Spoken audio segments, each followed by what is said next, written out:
This is the interview I have been waiting for all week, and it's perfect on a Friday, powerful week, but we get to end it with one of the most amazing leaders and entrepreneurs that I have met in my career. And I am so proud to bring him to you guys today. This is Christian LeFer. He is founder and CEO of InstantNonprofit, and we have incredible information to give you today. If you have ever thought about what it would take to start a nonprofit and felt that might be overwhelming or you can't do it, his company has started over 3,000 nonprofits for people. Think about the fingerprints of the difference that is making over and over and over again in lives. And we're going to get to the nuts and bolts of it and pick his brain a little bit. Christian, thank you so much for being with me today. Thank you, Amy. I'm excited to be here. I am really proud to share you. And I know there's a lot of people that always talk about giving back, or I'd love to have a nonprofit. And there's a lot we're going to talk about this a little bit. But first of all, what are some of the main obstacles that you hear when people think, I can't do it? The main things that people have are what to focus on. They want to maybe help more than, do more than one thing with the nonprofit. And in that case, I always recommend simplifying, starting somewhere, putting a stake in the ground, moving to the next one. The other one is the bureaucracy and paperwork involved. And the third, I would say, would be fundraising. Where do I get the money? Awesome. We're going to touch on all three of those a little bit, but first I want to back up and have everybody know a little bit about you, because you're in such a wonderful niche space that has such incredible power and is helping so many people. Tell the story. I've heard it, but I'm really proud for everybody to hear it. Tell the story of how this happened for you. What made you start such an amazing business? Well, I got into nonprofits a number of years ago. I basically got hired for a job, and I was going to go out and fundraise for a nonprofit. And they gave me, they told me to get a suit and a briefcase. This is the 90s, Right. And they told me to get a suit and a briefcase and memorize a PowerPoint. And I remember, that sounds like no problem. I'll do that. Well, memorizing a PowerPoint was really hard for me. I'm kind of a creative, not a, rote memorizer. So I almost got fired when I totally blew the practice pitch. But thankfully, my one-on-one sales skills kicked in, and I got a second chance. And I'm so thankful I did, because my first meeting, which was way out on a ranch in the middle of Wyoming, I was sort of like meeting Ma and Pa Kettle, thousands of head of cattle on a 100,000 or 80,000 acre ranch or something. And I remember being just stupefied that I would ask a complete stranger for $10,000. And so I gave the pitch, and I went through the PowerPoint, and then I did what they taught me. I gave the pitch. I asked for the $10,000, and then I absolutely just shut up. And I mean, it was hard. They checked some bank records. They looked in their checkbook. Husband and wife conferred together quietly. And I'm like, this is torture. A minute, 5 minutes seemed like 5 hours. But I almost drove into the ditch on the way out of that ranch, because in my pocket was a $10,000 check, every dime I had asked for. And I couldn't believe that somebody would do that when they really didn't get anything tangible in return other than my promise to put those funds to use for the cause we shared. So that was life-changing. That is incredible. So how did this start something for you where you're like, okay, this awakened something in you? Take us to that next step of what happened. Yeah, a few years later, I was still working in the nonprofit world, and some friends and I decided to start a 501c3. And I said, well, why don't you do, some of that program stuff and make some contacts and do whatever needs to be done. I'll take the application part. I mean, how hard can that be, right? Famous. Right. How hard can that be? Yeah, how hard can that be? So I dialed in the application, and then I ended up calling the IRS and just saying okay, I got this application. How long is this going to take to approve? Let's get this going. I'm from New Jersey. It's what do we need to do to make this happen? And they said, I almost remember a sinister chuckle, but that's probably not how it really was. But it was oh yeah, this will take, the average wait is 8, 10, 12 months. So, don't worry, sit back. And I was immediately I thought of my sister. My little sister, when I was 8, my mom came to me and explained my little sister wasn't speaking at around 4 years old, almost 4, because she never was going to. While she appeared to be completely normal, she was developmentally disabled.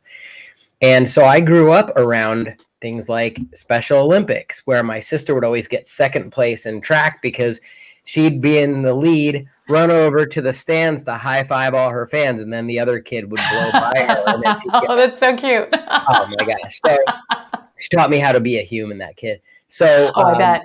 So I immediately, like, I remember being so outraged about this application process and the bureaucracy involved, because even to get to the point of submitting to the IRS, you've had to incorporate, you've had to do some other things.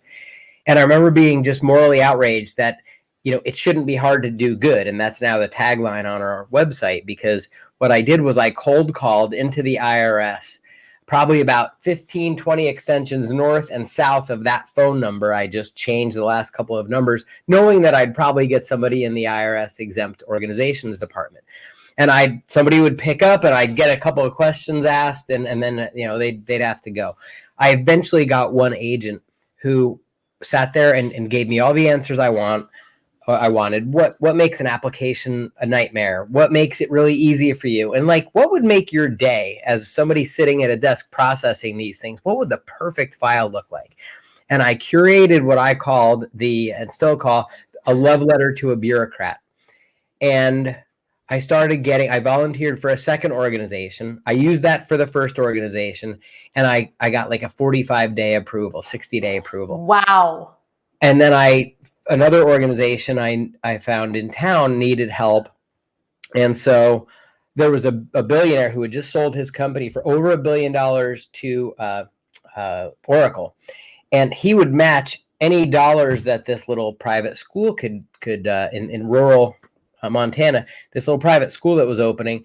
They said, well, if we can get kids registered by fall, we can get matches for these donations. But we only have a matter of, you know, several weeks. And so I said, I'll take that challenge. And we got like a 35-day approval. So I knew, I kind of went from blogger to businessman at that point. I knew I had something that could really help a lot of people. You had something powerful, because this wasn't just, oh, I'm helping somebody set up yard sales. Like, you're helping people to have the nonprofit, to do what they've always dreamed of doing. I mean, think about how many people, if they thought it's going to take 12 months or a year and a half or whatever they've quoted, how many people give up that along the way? I mean, Exactly. Think about the amount of people that say, I can't do it, it's not worth it, this is too hard, and go back to just doing what they're doing. I mean, that's tragic to think about the loss there that probably still takes place over and over and over again. Right. And this is something that has multiple complex steps that can trip someone up at any point. I mean, I can barely get a check in the mail anymore, because it's like, where's the stamp? Where's the envelope? So how many letters to grandma, right, or somebody that you care about, don't get written because there's just a little bureaucratic type of obstacle in place. So you're exactly right. Many people have given up, and many of our customers now at InstantNonprofit.com, many of our customers say literally, like, I had just about given up, and then I Googled one more time and found you online, and thank God, because, you know, you've helped me actualize my dream. And that is what gets all of us on our team out of bed in the morning. We have an incredible team. You really do have an incredible team. For everyone who doesn't know, I was led to Christian a couple years back to set up my nonprofit. There's no way I would have done it on my own. I would have quit. I would have been one of those that looked at it and said, this is too much. I don't have the patience. I'm not going to be able to handle the paperwork. And they did an absolute outstanding job. And I know the company has grown even so much more than when you even set up my nonprofit, Voice for Heroes. Let's dive a little bit deeper. I know you've got some really incredible ways that you describe all of this, especially, you know, getting into your quantum theory, right? I'd love for you to share some of this and what you explain to people on how powerful this is. Absolutely. Happy to share that. So at the basic level, right, we're talking about paperwork and all the typical things that people associate with, you know, the difficulty involved in starting a nonprofit. But there are some things about it that started me thinking about how truly different a business entity type this is. And it's a business, a nonprofit. It's just that you're not spitting out widgets, you're improving some conditions in the world, right?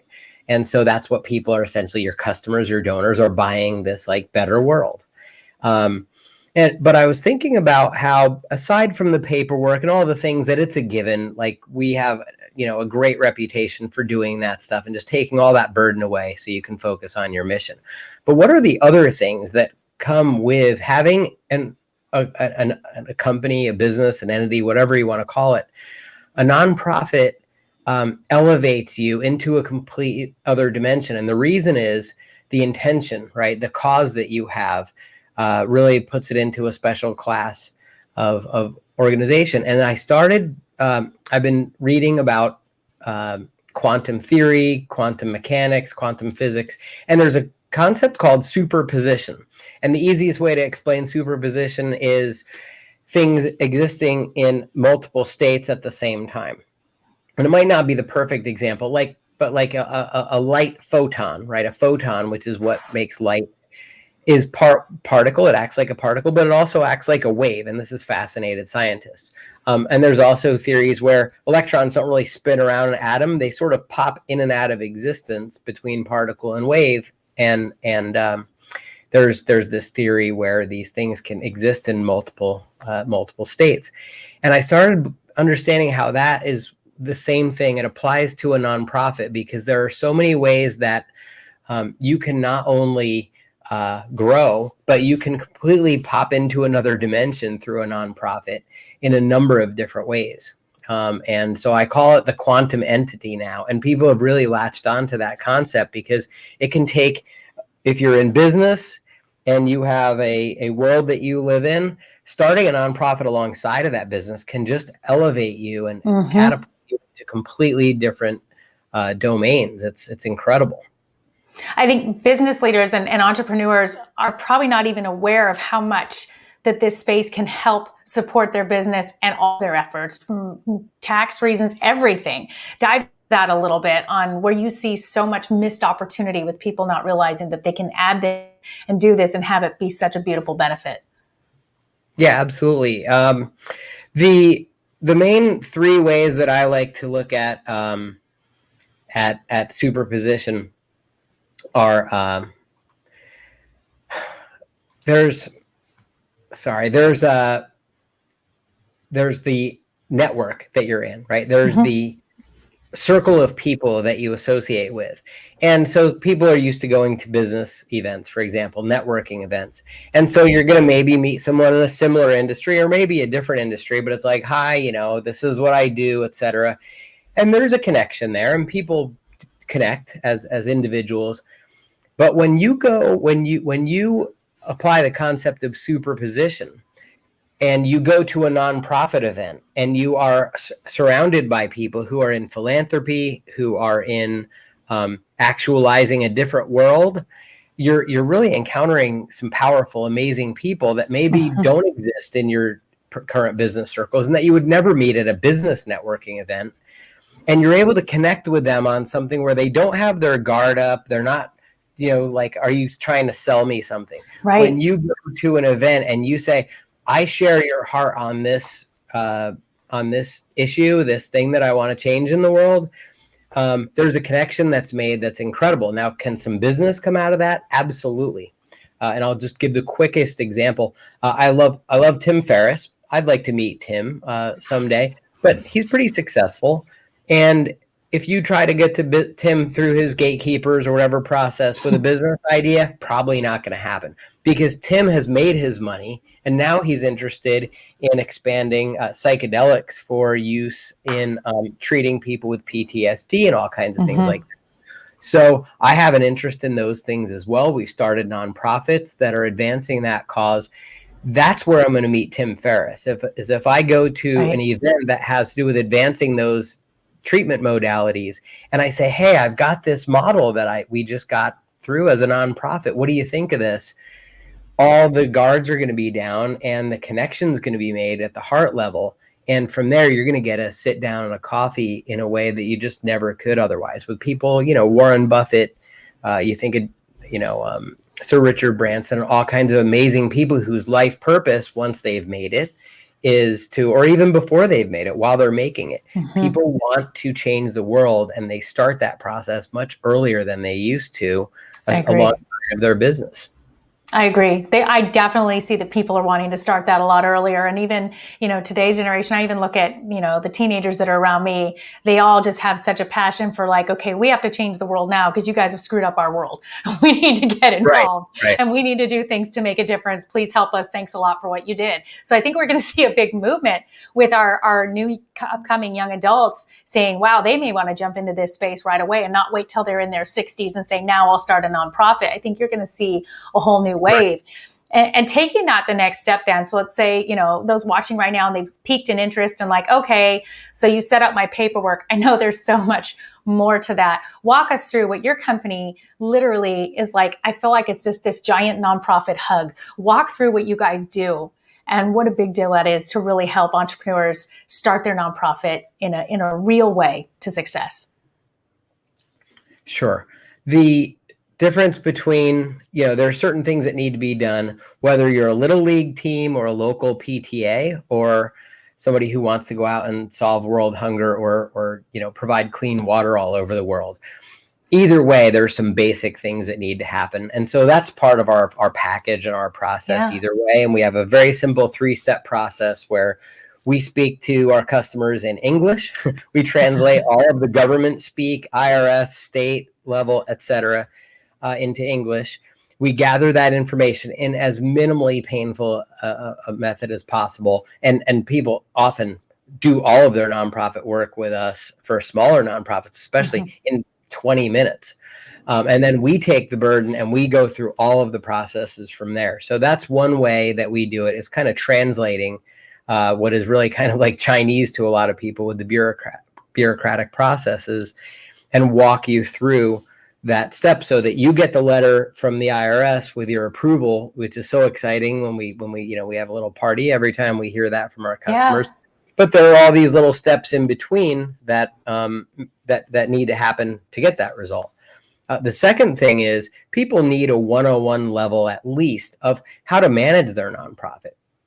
With most services out there, they might file paperwork, maybe correctly, maybe not, but we provide a customer hub where you can learn how to run a board meeting in 30 minutes instead of 3 hours, which is the national average, and look like a pro, even if you've never run a board meeting. Like that comes with our nonprofit package. But as you move up to more the organizations that really want to grow and scale, we provide more in-depth coaching on how to operationalize, how to fundraise. We have a program to raise $100,000 to $1 million. Wow! In 2021, and it's under $2,000. So we try to make these things as accessible as possible for people, according to the level that they want to operate. And of course, we have big, full boat packages where we're writing grants. We are actualizing that nonprofit at a much higher level so that people can go from 0 to $1 million very, very quickly. So we really want to tailor things to the needs of our customers. That is really, really incredible. I mean, for me personally, I was like, sign me up. I want to take mine to the next level. It's time. And it's so exciting to know what you're doing for these clients. And sorry if you hear a honking in the background, it just happened. But the fact that you really are empowering them, you're not just saying, here, I'm dumping you off, now your paperwork's done. You're there to support them all the way through for as much as they want to, for as long as they want to, right? Absolutely. We also have programs that can file the annual renewals and things like that to keep your nonprofit in good standing. Because like in 2011, I believe it was, 275,000 nonprofits were not aware that the IRS was now pretty serious about an annual filing that's due. It's kind of like a tax return. Right. And their nonprofit status was revoked. So of course, that's painful, right? People put their hearts and their hopes and dreams in changing something that usually comes from somewhere deep in their heart. They had an experience or trauma as a child, or they saw someone else go through things. And so they really invest in this thing. And to see a simple filing cause that to be, revoked and have to go through all the process of restarting and everything is very tough. Ouch. So we really try to help people have as turnkey a path as possible to stay in the zone of their genius, right? How to reach people, connect with people, raise the resources they need and really make the changes, enact the mission.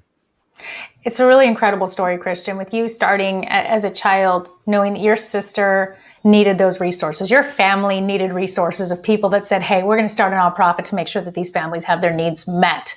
And then you took that and to be involved in that process at the beginning where you found out, wait a minute, why would it take a year to do this? Hold on. And I love your entrepreneur and your business mind that said, I'm not taking no for an answer. I'm going to dial 20 extensions till I figured this out. Then the light went on and said, wait a minute, if I can do this for one, we can do this for many. And here you are doing this for many over and over and over and over again. What do you love the most? I want to hear what the most about what you do, all the foundations you've already set up and what's ahead. How is this for you personally? It's hard not to get involved in so many different causes, and so many of our, customers, or like so many people are either start out as a customer and become a friend, or, start out as a friend. And one of the best stories, one of the best organizations that I've been involved with and have even served on the board is the Foundlings. My friend Sammy Taggett, also known as Shoebox Moses. He was found in a shoebox in a dumpster as a newborn, a crying newborn in the Philippines, in the Manila area. And somebody, rescued him, brought him to an orphanage, eventually adopted over to the US. And now Sammy's kind of a celebrity DJ for everybody from Richard Branson to like tons of entrepreneurs that you've ever heard of, who grow tribes of people who are doing impact businesses or impact social ventures. And I met Sammy at an event, and he was doing some media and stuff. And as soon as we met, it was like best friends. And he told me what he was doing. I was like, that is such an incredible story. The Foundlings that he was trying to start for 3 years when we met is designed to bring resources and entrepreneurial skills and training back to those orphanages where he came from. And I was like, that's just such a powerful idea. And to see this guy who's, a busy business owner trying to grow and learn and do all the things that he wants to do, be stopped by these obstacles I saw, and then to be able to help him get up and running, and then see the actual benefit of him going back and providing, these iPads and training and everything, giving these kids some hope and some connection, like, hey, he's one of us, is just incredible. I love that story. That is so awesome. I think the timing for you coming on and talking about this and bringing more awareness that you guys are here. Instant Nonprofit is here. A lot of people, got hit hard in 2020. We know that. Now, a lot of people sat down and realized, wait a minute, where are those things I wish I had done? Gosh, I've always wanted to give back more. How can I help more people? This is such an incredible opportunity. If you've even thought about, hey, I know people in my community that need help because of what has even taken place with COVID. I want to start a nonprofit that's going to help find resources. All you have to do is reach out to Christian, reach out to his team, Instant Nonprofit, and find out how simple it is to say, please help me. I'm going to take one of these little packages. We're going to get it started and we're going to get this off the ground, because there's no reason to wait. They've got this, and you're not going to wait the year or two to get approved. You're going to be able to get up and going in such a quick amount of time. And I could not recommend it more. They are absolutely the best. And I'm very personally thankful that I know Christian and his team, but I've seen firsthand the difference it's making in lives. So if they call, they can call the number that we've got below, and your team member can answer any questions. You guys do consultations, right? Absolutely. If they call, we'll figure out who they should best speak with and set up. We can book a call. We can send free resources. We have a great boot camp that's like $7 if you sign up on our website, opt into you get some information. We have a free email boot camp. We have a boot camp that's all video based that we've discounted to $7 for people who stop by our website. So that is all of the things. It tells you all of the things you need to do to be able to start.